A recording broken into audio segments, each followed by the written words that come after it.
Buenos días, mis queridos hermanos de la Iglesia Manantial de Paz. Es un placer para mí poder saludarlos por este medio. Y a pesar, obviamente, de las restricciones que estamos viviendo nuevamente dentro de Medellín y dentro de Antioquia como departamento, la palabra de Dios no se detiene. Sea de manera virtual, sea de manera presencial, seguimos aquí y damos gracias a Dios por darnos todos estos medios para que su palabra siga corriendo, siga siendo glorificada en todas partes. Oremos antes de empezar con la predicación. Padre Celestial, te damos muchas gracias porque nos permite, Señor, reconocer a través de todos estos medios tu gracia y tu bondad, tu favor para con nosotros, para escuchar tu palabra, para ser ilustrados por tu palabra, para ser regidos por tu palabra en cada momento, Señor. Ayúdanos a escuchar tu palabra de tal manera que la podamos aplicar a nuestras vidas, que sea como un aguijón que entre en nuestro corazón y lo hinche para hacer tu voluntad, lo hinche de ganas para seguirte, para seguir todo lo que tú nos has dicho por medio de tu palabra. Te pedimos también por cada uno de los hermanos de nuestra iglesia, Señor, que se encuentran en un estado de quizás salud o un estado económico un poco difícil, para que tú sigas sanando y sigas proveyendo en cada una de las casas y a cada una de las familias o de los amigos cercanos que mis hermanos tienen. Te pido que sigas mostrándonos de esa manera tu amor, tu gozo, tu paz, tu gracia, tu fidelidad en medio nuestro. Que esa shalom que solamente viene de ti pueda ser instaurada y pueda ser vista por otros y que de esa manera también glorifiquen tu nombre. En tu nombre oramos, Señor. Amén y amén. Amén.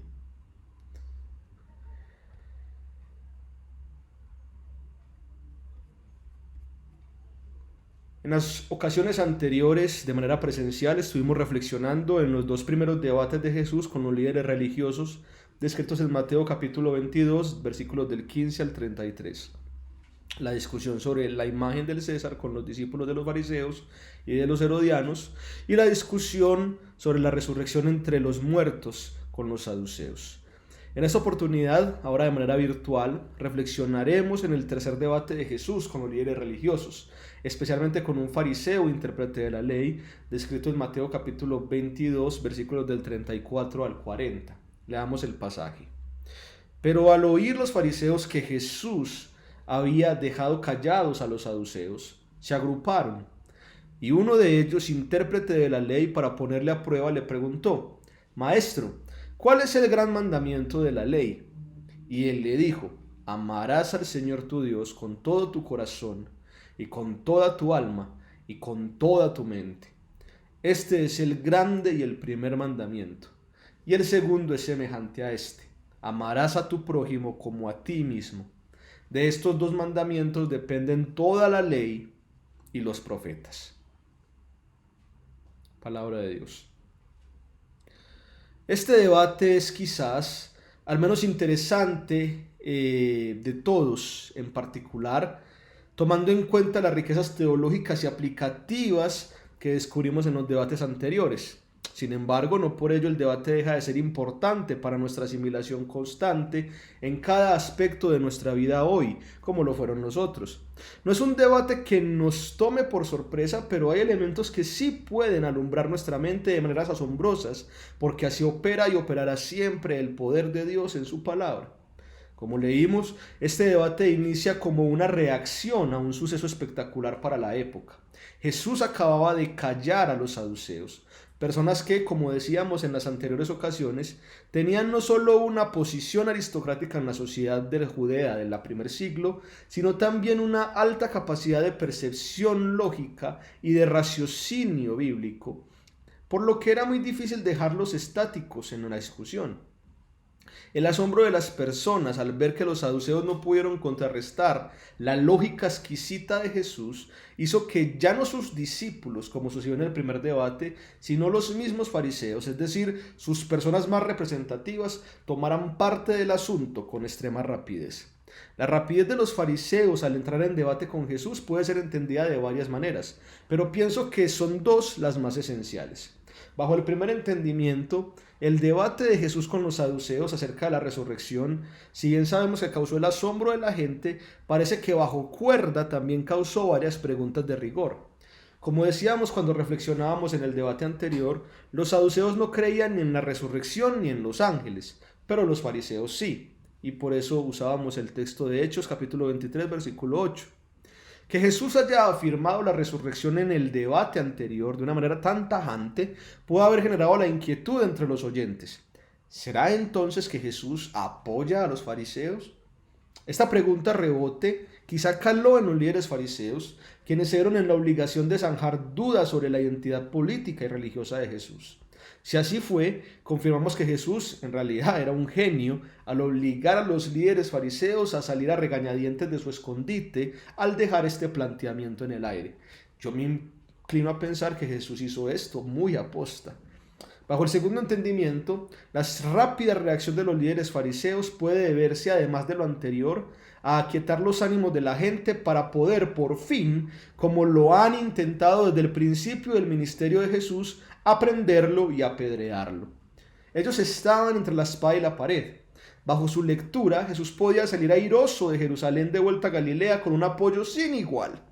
Si querían desestimar el nombre de Jesús en medio de los vítores de la multitud, era ahora o nunca. Quizá la oportunidad no volvería a presentársele nuevamente en mucho tiempo o, en el peor de los casos, en ningún tiempo. Así que es muy entendible que para zanjar cualquier despliegue con ellos y además por la premura en conseguir su arresto, los fariseos pusieron todas sus esperanzas en una sola persona. Si bien se agruparon inmediatamente, fue para que una sola persona pudiera salir delante de Jesús. En este debate, a diferencia de los debates anteriores, los atacantes directos se reducen a uno. En el primer debate, los atacantes fueron dos grupos de personas. En el segundo debate fue un solo grupo, los saduceos. Pero en este debate solo es una persona apoyada por un grupo. No puedo evitar sonreír cuando pienso que esta escena refleja los sesgados que están los fariseos al mandar al intérprete de la ley como su Mesías en contra del verdadero Mesías. La ironía. Quien los representa no es el que los debería estar representando. Pero aquí estamos. Ahora están dos Mesías enfrentados. Dos Mesías que conocen la ley, dos Mesías que interpretan y pueden dar seguridad a la voz de Dios en el pueblo. El intérprete de la ley versus Jesús.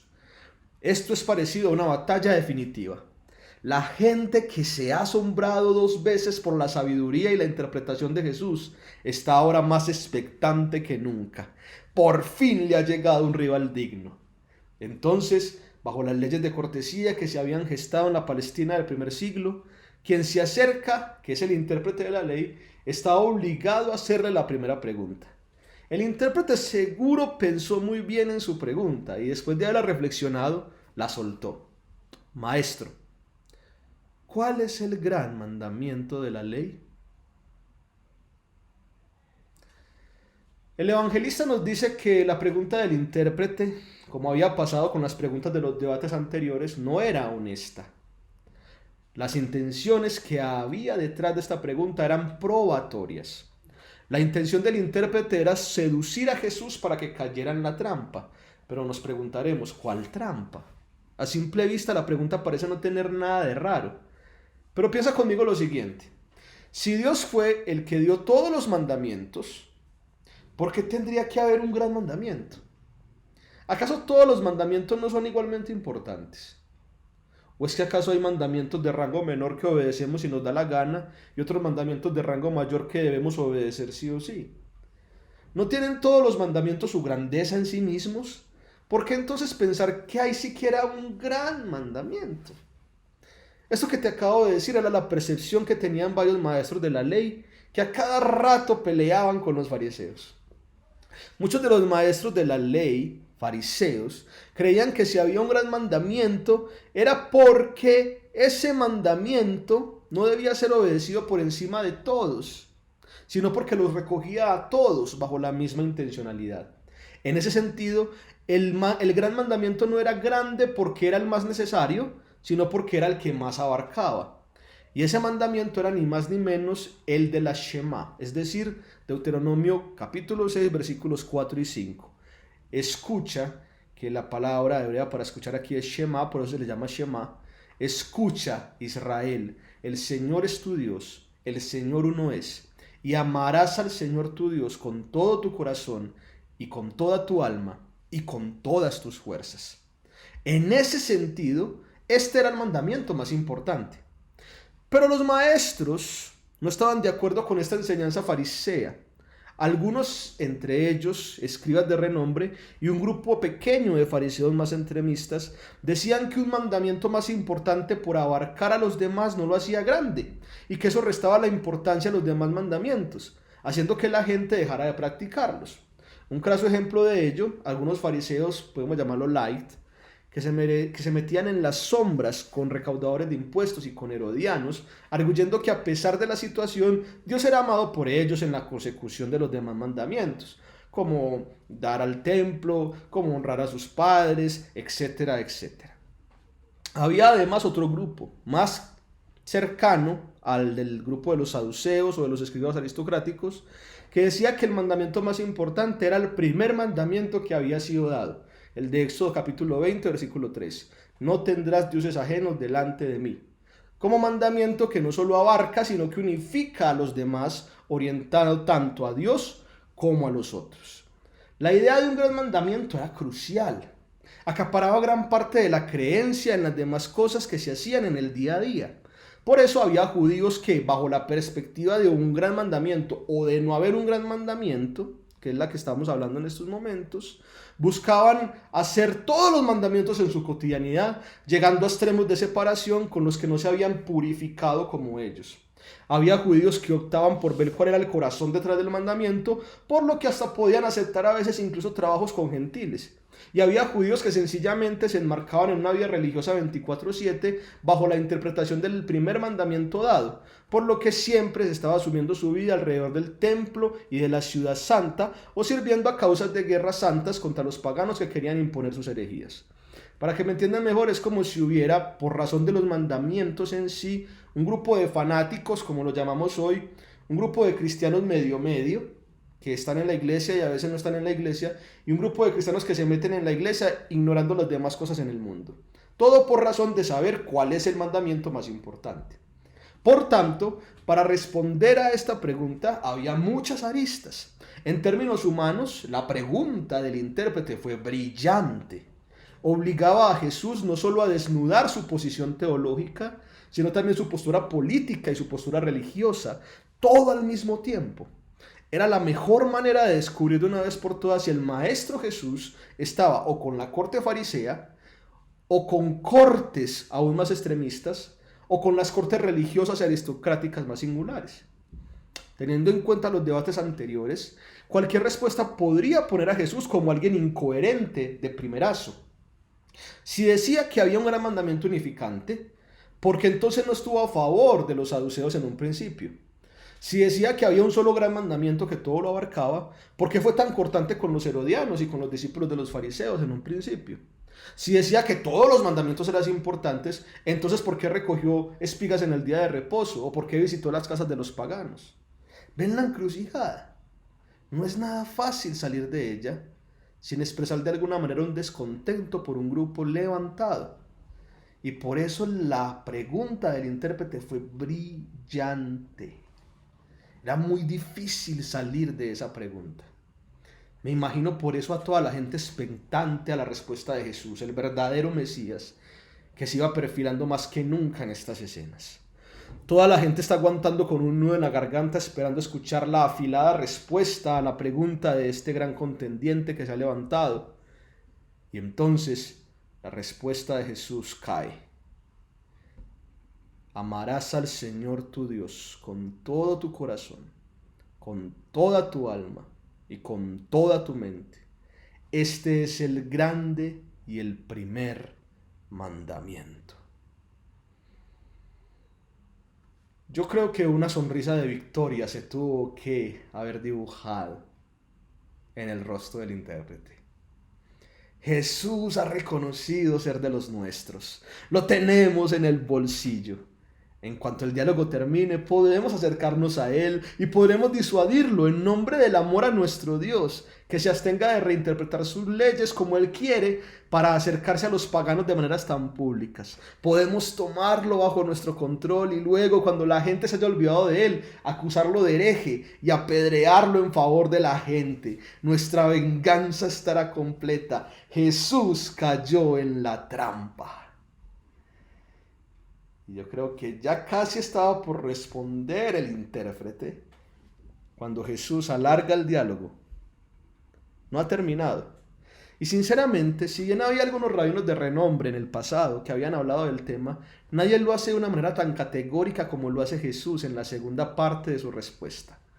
Antes de que se pudiera mediar otra pregunta incisiva de parte del intérprete, Jesús prosigue, y el segundo es semejante: amarás a tu prójimo como a ti mismo.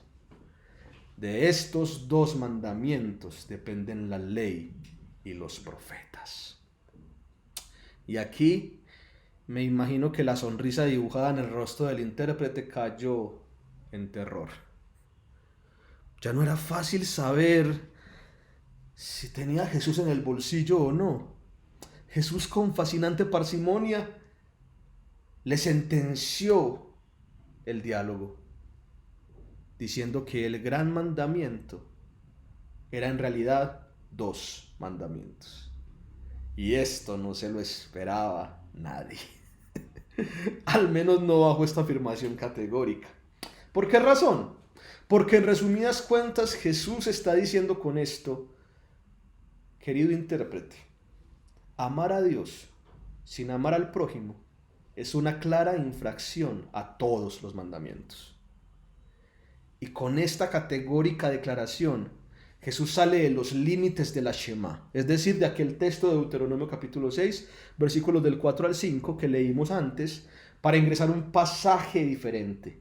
Levítico capítulo 19, versículo 18, que completo dice de la siguiente manera: no te vengarás, ni guardarás rencor de los hijos de tu pueblo, sino que amarás a tu prójimo como a ti mismo.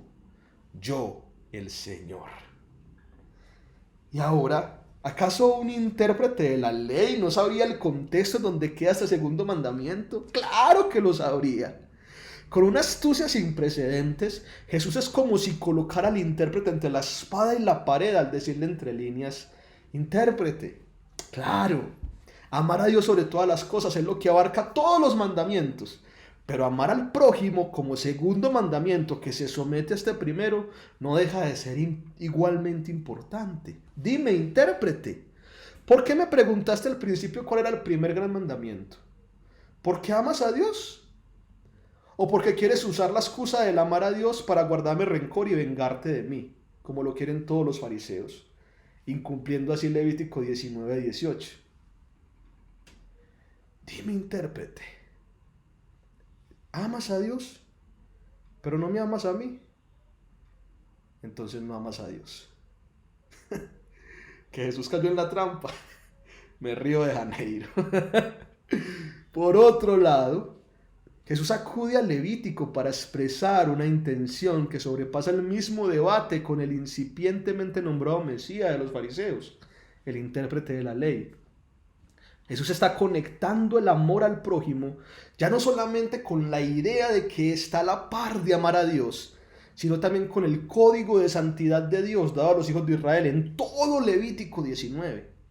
En otras palabras, para Jesús, amar a Dios con todo el corazón, con toda el alma y con todas las fuerzas o con toda la mente, como lo dice luego el Nuevo Testamento, está ligado a cumplir con la ley de santidad de Dios ante no solo los compatriotas judíos, hoy diríamos no solamente ante los cristianos, sino ante todo aquel que demande vivas expresiones de amor relacional.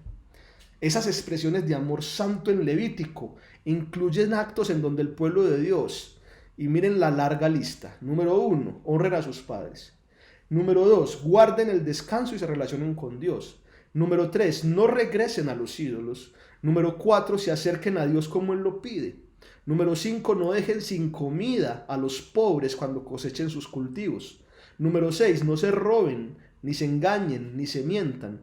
Número 7, no usen el nombre de Dios para jurar en falso. Número 8, no opriman al vecino quitándole su salario.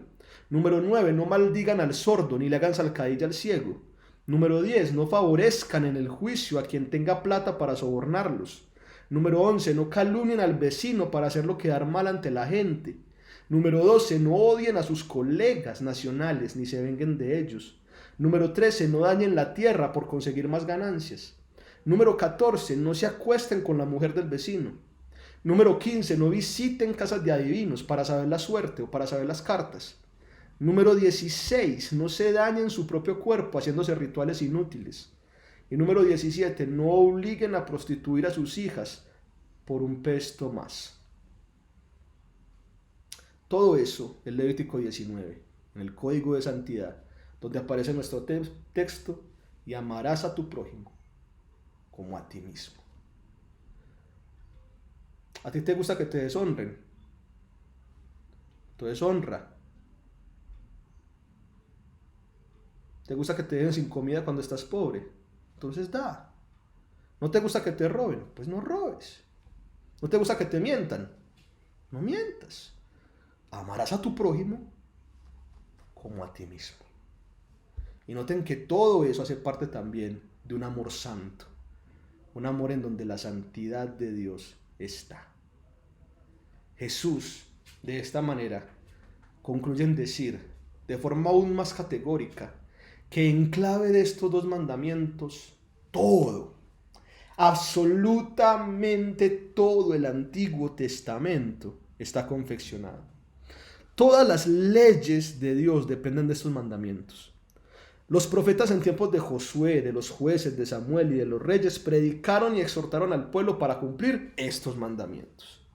Las canciones de los salmos, los proverbios de Salomón, las poesías de Job, las historias de Ruth, Esther, Esdras y Nehemías, todas están basadas en el cumplimiento o en el incumplimiento de estos mandamientos. Todo el Antiguo Testamento, y para nuestros tiempos el Nuevo Testamento también, se basan en estos mandamientos.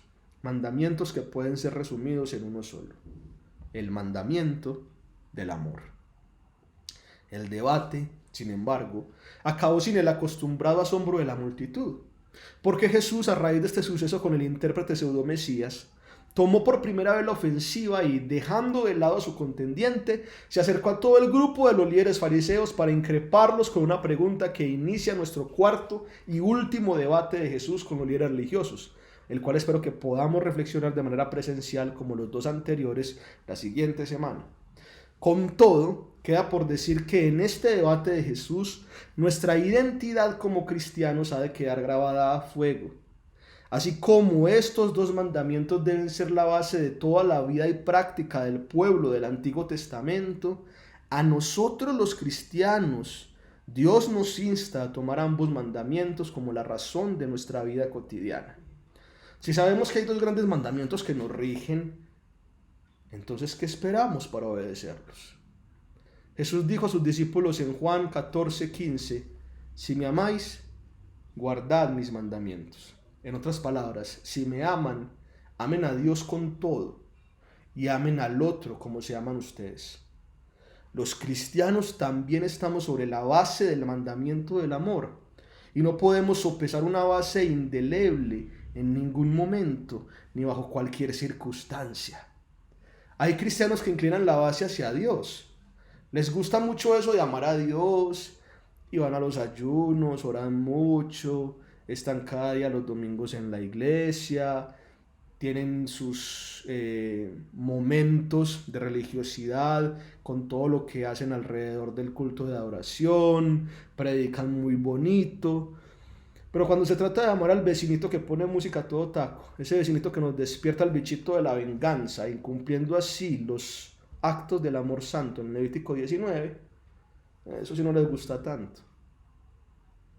Por otro lado, vemos cristianos que se inclinan, supongo que a veces sin darse cuenta, hacia la base del amor al prójimo. Les gusta mucho eso de amar al prójimo y están dispuestos a dedicar su vida por sus amigos, por hacerlos que se sientan bien, que conozcan de Dios, que vean el amor de Dios está con ellos y hasta no tienen problema con sus enemigos. pero los llegan a atesorar tanto como ídolos que se olvidan que tienen también una relación con Dios por cultivar, por favorecer a los suyos, a los que tienen al ladito, dejan de congregarse, dejan de orar, dejan de estudiar las escrituras, van perdiendo poco a poco la pasión por lo que a Dios le apasiona. Pronto se ven sin ánimo ni de evangelizar, ni de exhortar a sus queridos amigos cuando se desvían de la fe, y cuando menos se lo esperan, están alejados, amando mucho a los suyos, en amores destructivos, sin querer saber nada ni de Dios, ni de su misión en el mundo. Han preferido amar al prójimo en vez de amar a Dios. Y otros prefieren amar a Dios sin querer amar al prójimo. Pero Jesús trasciende las barreras del diálogo para recordarnos que la base son los dos mandatos, no uno de ellos. Dios no nos está diciendo, o me amas a mí o amas al prójimo, nos está diciendo, no, mi hijo, los dos. Que nuestra tarea sea atesorarlos a los dos, convivir con los dos, perpetuar nuestra vida bajo los dos. Que en esencia los dos se conviertan en uno solo. El único mandamiento por el cual toda nuestra vida debe regirse. El único mandamiento que tanto abarca como unifica a los demás. El único mandamiento que refleja tanto la intención de nuestro corazón a la vez que potencializa nuestros actos. Jesús, luego de mostrarnos en la cruz cómo este mandamiento opera, nos manda hoy todavía obedecer un solo mandamiento. El mandamiento del amor. Amarás a tu Dios con todo tu corazón, con toda tu alma y con toda tu mente, y amarás a tu prójimo como a ti mismo.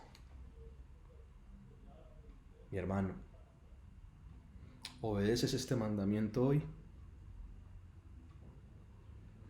Oremos.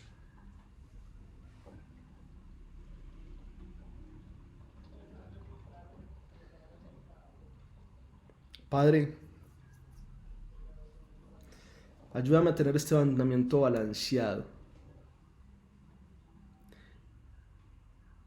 Ayúdame a saber que tu enseñanza me lleva a amarte a ti y amar a los demás. Quizá no con la misma intensidad, porque tú exiges que se te ame con todo el corazón, con todas las almas, con todas las fuerzas, con todas las mentes. Pero al menos sí con una semejanza casi igual, porque dices que ame al otro como me amo yo mismo, que trate al otro como me gustaría que me trataran a mí, sea amigo o enemigo, como dices en Mateo 5 después.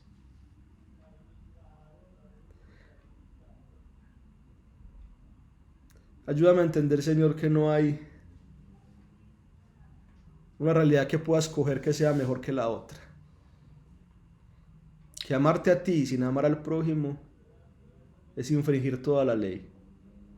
Y que amar al prójimo sin amarte a ti es lo mismo. Ayúdame a cumplir el mandamiento del amor que escuchó este intérprete judío en su momento. Ayúdame a practicarlo en mi día a día y a vivir reconociendo que las dos cosas deben ser igual de importantes para mi vida de fe.